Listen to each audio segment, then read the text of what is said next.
صلاۃ و تسبیح۔ ارشاد نبوی صلی اللہ علیہ وآلہ وسلم ہے، حضرت ابن عباس رضی اللہ عنہما روایت کرتے ہیں کہ رسول اللہ صلی اللہ علیہ وآلہ وسلم نے حضرت عباس رضی اللہ عنہ سے فرمایا، عباس میرے چچا، کیا میں آپ کو ایک عطیہ نہ کروں؟ کیا ایک ہدیہ نہ کروں؟ کیا ایک تحفہ پیش نہ کروں؟ کیا میں آپ کو ایسا عمل نہ بتاؤں جب آپ اس کو کریں گے تو آپ کو 10 فائدے حاصل ہوں گے؟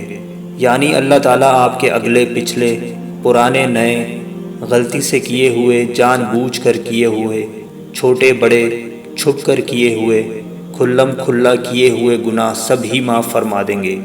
وہ عمل یہ ہے کہ آپ 4 رکعت صلاۃ التسبیح پڑھیں اور ہر رکعت میں سورہ فاتحہ اور دوسری کوئی سورت پڑھیں۔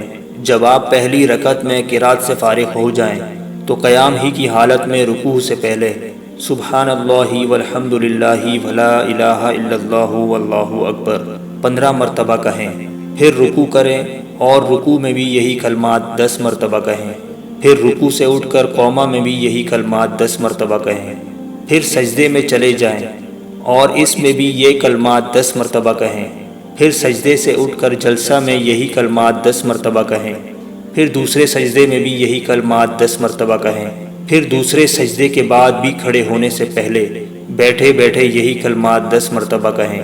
4 رکعت اس طرح پڑھیں اور اس ترتیب سے ہر رکعت میں یہ کلمات 75 مرتبہ یعنی 75 مرتبہ کہیں۔